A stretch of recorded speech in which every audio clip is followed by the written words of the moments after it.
Cubitos. This is a game published by AEG and designed by John D. Clare, whom I consider one of the most creative and inventive designers of the last decade. Cubitos, yeah, no, unfortunately, false premises here. Unfortunately, it's not about the beloved character of Cheese Bob Square Trousers that you see here. It is a race game set in a world where everything and everybody looks a little bit boxy, just like in that famous video game Cubecraft.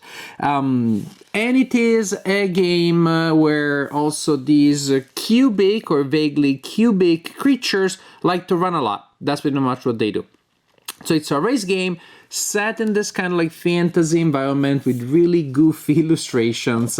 And it is a race game powered by dice. It is a dice pool, dice collection, dice pool building kind of game.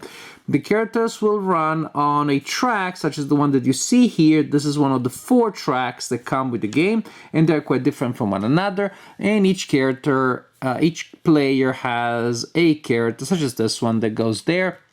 On the start line, you also have another mini board here, the fans board. We'll see what that means. But the idea is that you will want to move, run, and reach the finish line. First player to reach the finish line wins the game. If multiple players reach the finish line in the same turn, then whoever went the furthest past the finish line, if still a tie, you keep running until finally there is a round where a player is further from the finish line than anybody else. So really straightforward race game, but how you get there, how you get to move these cube people, that is a whole different story.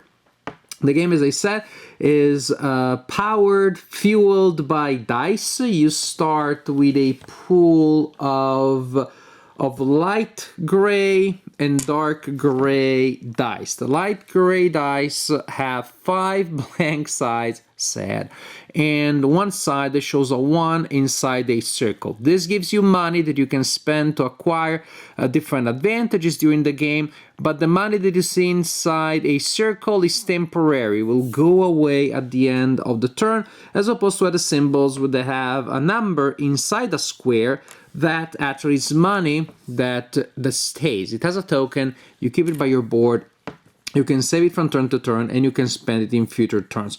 As a matter of fact, we like to think of the numbers inside as cash, and inside circles as cash, and the numbers inside squares as credit, as a reminder of the fact that they stay. So the light gray cubes, not very good. They're the ones you start with. In deck building games, there would be those annoying cards at the beginning that do something, but not much. And later on, they just become annoying because they water down your pool of cards there, of dice here. And then you have the dark gray dice, a little bit better. They have 1 cash, but they also have 1 foot. And foots, that I said foots, and I stand by. And foots, also known as feet in some languages, is what allows you to move. For each foot symbol that you have, you move your cubic character, ta-da, by 1 space. Each player has a player mat, such as this one, which is used to regulate different areas of the turn. At the beginning of a turn, the players take dice from their draw area and they place them in the roll area. The base number of dice that you move from draw to roll is the one indicated there. So at the beginning of the game, it is 9. At the beginning of the game, you also have only 9 dice, so that makes sense. But late in the game, you will have more dice that you have acquired, and so you get to choose which dice you want to put there. Okay, I want to put these 4, and these 2, and that's 6, and that's how I form my pool. So I really like the fact that you can decide from turn to turn your pool of dice, and there are other ways in which you can time the ways in which dice move from area to area. Once everybody has, and also the numbers, I said the base number is 9, it may change during the game through game effects, and so maybe you'll have tokens that will make it higher, maybe it's 10 now, and so on and so forth. In particular, there is rubber banding here. The further back you are on the track, the more dice you get to move from the draw to the roll area. So that's an interesting rubber banding mechanic right there. Everybody rolls their dice. This is a phase that with experienced players, you can perform simultaneously. All players can roll their dice at the same time.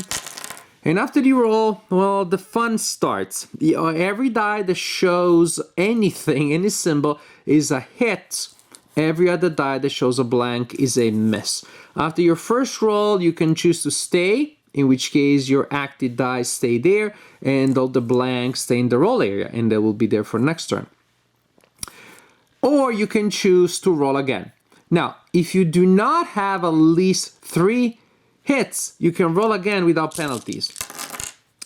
You roll, and again you move all the active dice there, and again you'll have a bunch of blanks. If you have at least 3 dice here in the active area, rolling again means pushing your luck because you can go bust. If you have at least 3 dice in the active area or with symbols on them, and you roll, and you only roll blanks, then you go bust, then your turn is over, and all the dice go to the discard. Very sad. But suppose I decide that I'm happy. And so basically this phase in which everybody rolls ends when everybody is satisfied and they decide to pass, to stop rolling, and or everybody went bust. Any combination of that ends the rolling phase. Then it's time for the players. Oh, one more thing actually, there is a first player die each turn. This will go around to a different player. It's a good die because it has a foot, it has a credit, and it has 2 cash, so 3 symbols. And also it is used to determine who the first player is, and there are tiebreakers based on being the first player or closest to the first player. So suppose that at the end of the rolling phase, this is my situation here. So what I have is 2 feet, so I can move by 2 spaces. And also I have 2, 3, 4, 5 cash, which I can combine with any credit I already had to buy more dice. Now, the dice in this game, there are 8 sets of custom dice that you see there, 8 sets of custom dice. And this is really cool the way they're presented, the production and presentation, because each set of custom dice comes inside the box that on the side gives you a diagram of the symbols to be found on the dice. And again, this is the box to store the dice, but also becomes a little tray that just enhances, I believe, the presentation. I like that very much. It makes, setup a little more laborious than just dump old dice from a pathetic Ziploc bag onto the table, but it's pretty cute. It's pretty nice. So we have 8 possible dice, and what do? This is the beauty. Multiple things. If the game came with only 8 sets of dice and that symbol always does the same thing, the shield always does the same thing, the cat always does the same thing, then you have 8 possibilities. The fact here, which really is, I think, the heart of the game, is that what the dice do depends on the card you associate it with. So the beaver die, depending on which card is selected and placed on the table during setup, will do different things. It will do this thing if this is the card in play, but next game it will do another thing. It will do another thing. So basically, if you have, they shouldn't be on the board usually, but if you have this combination of cards here, well, those 8 pools of dice do a certain amount, a certain combination of things. So you will have 8 cards. But again, look how many options you have. So really, when the green die can do so many different things from game to game, and each die has so many options from game to game, you see that you have huge variety. Basically, you have variable coding of what the dice do, and that creates huge variety. So you will buy those dice. The card that you place at the beginning of the game tells you for each kind of die what it does and also how much it costs, because even the cost changes from game to game. This pineapple is less expensive than that pineapple that costs 3, and even less expensive than these other ones. So huge variety here. The general idea is very simple. It is that you will use your dice. You will use your dice.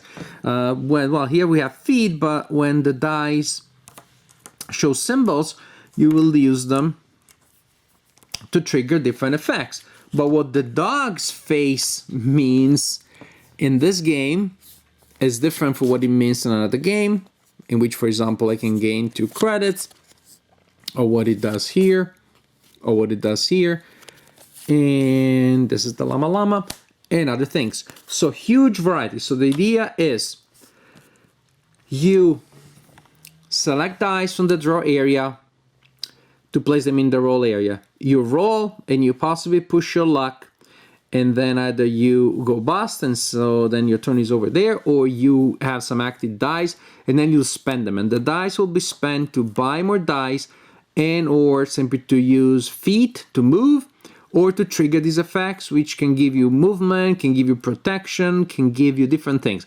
When you use the effect of a die, you will put it on the blank side so that you use that effect. And once you've used all of the active dice that you want to use, then if you have the first player's die, it is given to the next player. Your active dice that were used are all moved to the discard area. And by then, hopefully, you move your animal on the board, you acquire new dice, you did other things, you collect them, maybe some credits. And those are really the 3 things that you're doing here. Moving on the board, collecting credits, and collecting dice. And sometimes you get so excited to create some crazy pools of dice that you do forget to move. That happens. I've seen it happen. Then, at the beginning of the next turn, what happens here? When you're refilling dice from the draw to the roll area, you place all of the ones that you have there. If you don't have enough, say I have 6, but I need to go to 10.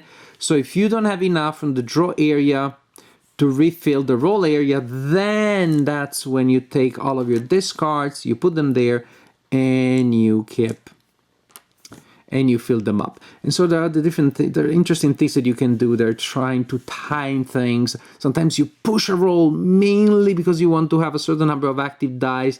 That will end in a discard. That will leave a certain number in the roll, and that will allow you to do some tricky transfer of dice around here. So timing is also very important. But this is the general idea. Roll dice, use the dice to acquire more dice, to acquire credits, to move on the board, and ultimately don't forget to run, because I've seen it happen. Oh, if we forgot though about this thing here. And sometimes also when you run, there are effects on the board that will give you different advantages, different things. There may be shortcuts, you may gain money, you may gain flags. When you gain a flag, when you gain a flag, you mark that by moving your character on this board here. See, it has flags around. And there may be other effects. Say there's a cat that allows you to buy a die equal to the number of flags that you have. So basically I could buy a die that has a cost of 3 or less if I'm there, or 4 or less.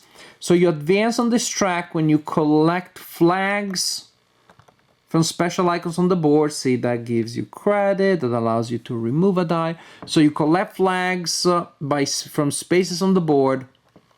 Also, when you go bust, that's your consolation prize. When you collect a flag because you go bust or because of the board, you move on this.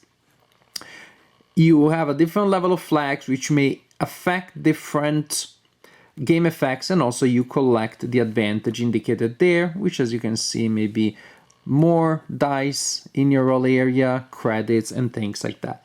But most importantly, don't forget to run, because ultimately the first player to pass the finish line wins the game. We love Cubitos. I played it with my 8-year-old and then also with 3 players. So that is the 8-year-old and the 10-year-old daughter. We all loved it. And the 8-year-old Louisa in particular, she is in love. She's asking me to play it all the time. And I'm happy, first because the game is fun. But sometimes when a kid gets obsessed about a game, it can be too much of a good thing for a parent. But here the game has so much replay value, has so much longevity, thanks to the changing function of the dice, thanks to the cards. It's like a huge game in a really manageable box. Huge because of all the huge things that can happen, all the different combinations, all the different synergies. And again, take it from the mouth of the babes. Louisa, the 8-year-old, really dislikes games that have a lot of luck. And when she saw the word so many dice, she started doing that, like, that low grumbling thing that she does at times, which is a little bit scary. But then I convinced her to give it a chance, and she realized, oh my gosh, again, take it from her. And she was like, there's so many decisions. I'm making so many decisions, to the point that, yes, she was rolling dice, but even she realized that luck is fairly secondary, because there are just so many things that you can do to mitigate it, including the fact you don't have to push your luck. It's not one of those games where you have to push your luck. You can be happy with your minimal resources, or early on you buy some dice to protect you from going bust. And so that is fairly limited. And I must say, we're fairly cautious players. We don't go bust very often. In my family, we either use a lot of abilities to protect us from busting, and once those are done, we stop rolling, or we just don't roll much. Adjust our style, but other families, other groups, other individuals can approach it differently. It's such a good game with such longevity. The parts go together so well. You form your pool of dice, and then from turn to turn, so many decisions as you manipulate which dice will be moved from one area to the other. So when it is that you reload, and which dice you roll, and which dice you leave behind. And then you decide which dice, how many times you're going to re-roll and push your luck, and then you decide how to use your abilities. Say, when the money, which ones are going to buy, and should I buy now, or a credit, should I set the credits for later? At every level, you have so many interesting decisions, which may feel overwhelming at first, but again, a trained 8-year-old can play it and enjoy it and love it. Amelia, the 10-year-old daughter, also loved it, but Louise is just crazy about this game, and I'm happy because I like it so much too. Sometimes the race almost feels secondary, because we're so excited with all the synergies and all the die rolling and buy new stuff, and yet it still works, and that is still very much the heart of the game. At the end, it determines who wins, but the fun really is in forming those synergies and creating those pools of dice. And I'm not saying this, to minimize the factor, to say it's not really a race game. It's a race game that is enhanced by all of those dice elements, and in general, everything works so well. We love this game. It's just so much fun and so much replay value. High endorsement from me and from my daughters for Cubitos.